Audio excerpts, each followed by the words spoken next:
Kiekviena transporto priemonė slepia savo istoriją. Atskleisk ją dabar su Car Vertical. Hado – aukštos kokybės alyva ir priedai. Crown – kanadiečių antikorozinė danga, tavo automobilio apsaugai nuo rūdžių.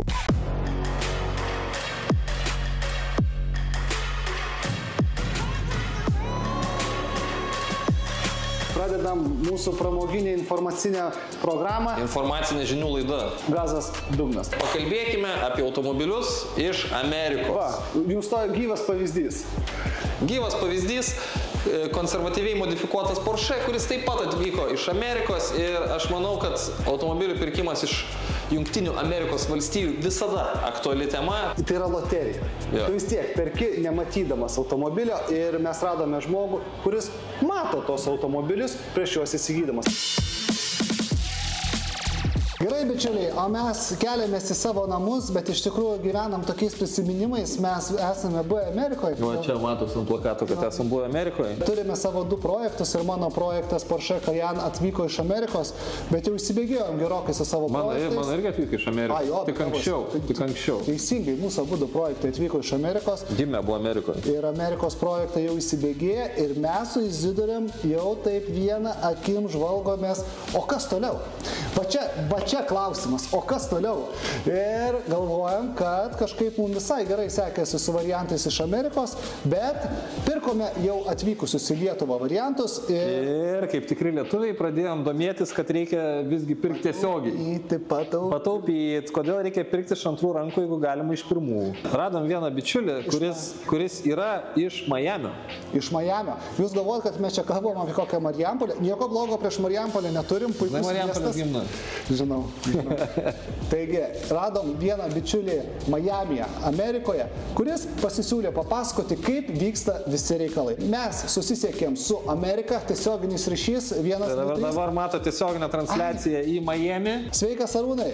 Labas. Papasako, kuo tu užsiemi ir ką veiki Amerikoje. Tai aš esu, kaip ir minėjot, Arūnas, aš turiu įmonę US Auto Global, kurie užsiema automobilių pirkimu iš Amerikos aukcionų. Tai mes padedam lietuviam nupirkti automobilius, juos pargabenti iki Lietuvos, išmuitinti ir, kaip sakant, paruošti arba prekybai, arba kas ieško savo, tai nusipirkti gerą automobilį ir savo naudojimui. Kaip manai, koks tavo didžiausias privalumas, kad tu esi tenai vietoje Amerikoje, o ne čia Lietuvoje? Tiesiai, kai Amerikoje randėsi, tau nereikia apeiti didelios grandinės, kurie dar tarpininkas per tarpininką, sakykime, eina ir tos paslaugos išbrangsta gan stipriai. Klausyk, Arūnai, tai kaip viskas vyksta? Žmogus į tave kreipiasi, jau turėdamas variantą, ar tu jam pasiūlai variantų?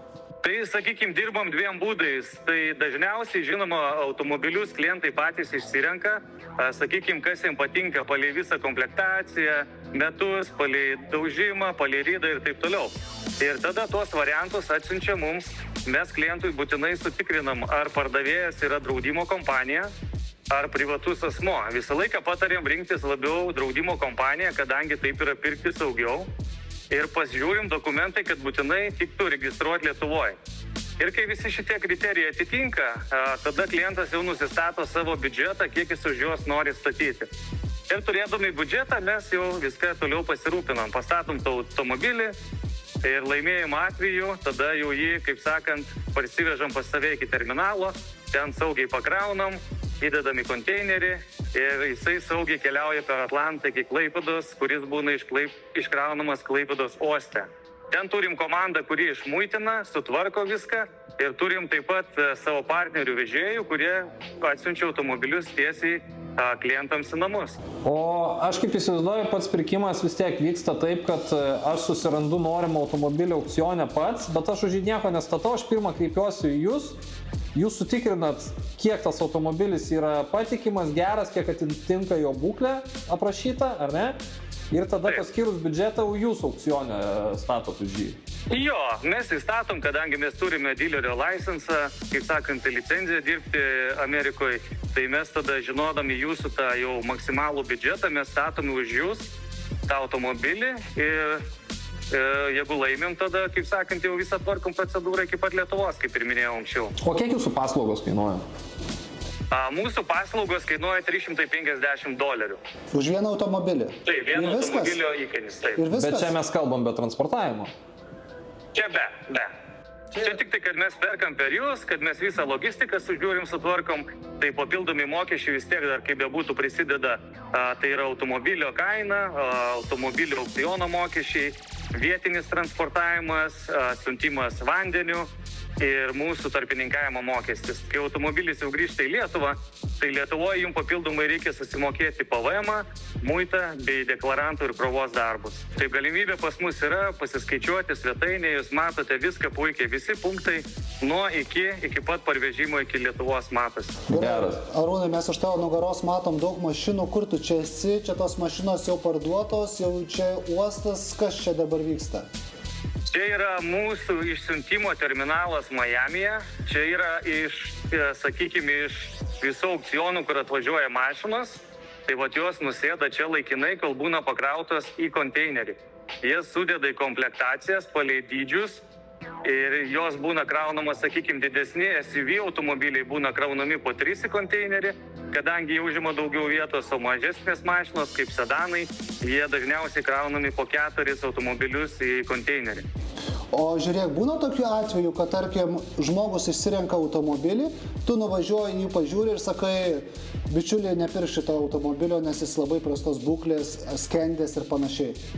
Kartais būna, kad rašo automobilis susiveda ir važiuoja, bet jeigu kliento pageidavimu mes, tarkim, nuvažiuojame į aikštelę, pasižiūrim ir bandom jį vesti ir jisai nevažiuoja, tai klientui jau iš karto mes pasakom, kad šitas automobilis jau netitiko nurodyto skelbimo ir jisai neužsiveda. Tai tada jau klientas sprendžia, ar jisai jau toliau nori pirkti, ar jisai nori mažesnę kainą už jį statyti, jau priklauso nuo jo. Kaip tu manai, nuo kokios sumos jau apsimoka automobilį gabenti iš Amerikos, o neieškoti čia Lietuvoje? Arba Europoje? Na, tai sakykim vis tiek, čia nėra tokios sumos, bet kokiu atveju siūlyčiau ir siūlau visą laiką pirkti iš Amerikos, kadangi sutaupimas vis tiek būna apie 30% minimum. Gerais atvejais, kai mes užgaudom tikrai gerų automobilių ir gerom kainom, būna ir 50%. Aišku, jokingas faktas, bet esam pirkę ir už $1000 automobilį ir, sakykim, jo kaina atvežimo ir išmuitinimo ir taip toliau turbūt 5 kartus jam stovėjo daugiau, tai žmogus vis tiek siuntėsi ir jam ta kaina atitiko. O kokia apskritai Lietuva, kokios dažniausiai mašinos keliauja? Ką lietuviai mėgsta? Lietuva, sakyčiau, eina pagrindinės mašinos, tai būtų BMW turbūt numeris 1.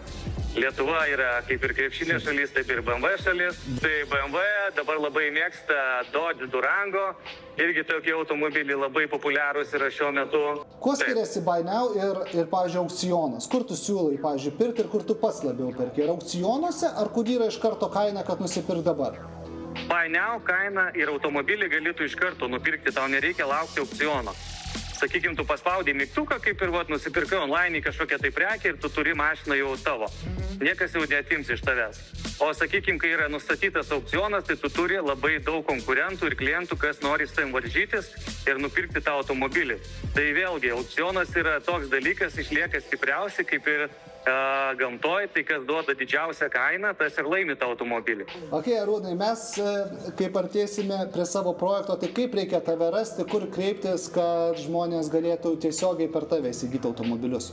Tai mūsų svetainėje www.usautoglobal.com yra mūsų visa kontaktinė informacija, taip pat ten rasite skaičiuoklę, taip pat galite skambinti mums numeriu +370 633 97207 ir tada susisiekit skambučiu arba žinute ir mes būtinai jūs pakonsultuosim. Bet kaip įdomi, žiūrėk, Arūnas yra Amerikoje, bet turi lietuvišką numerį.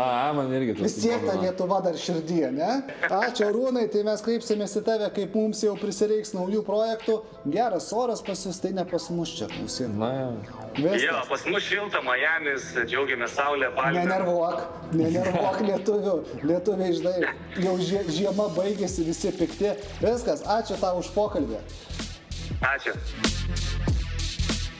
Trumpam teleportuokimės į ateitį, kai Porsche jau stovi mūsų namuose. Ir aš savo automobilį, nors jis ir senas, tikrai bandau maksimaliai pritempti iki idealios būklės. Tai tam man į pagalbą ateina ukrainiečių gamintojo Hado priedai. Ir dabar pats laikas supilti Hado priedą kuro sistemų valymui.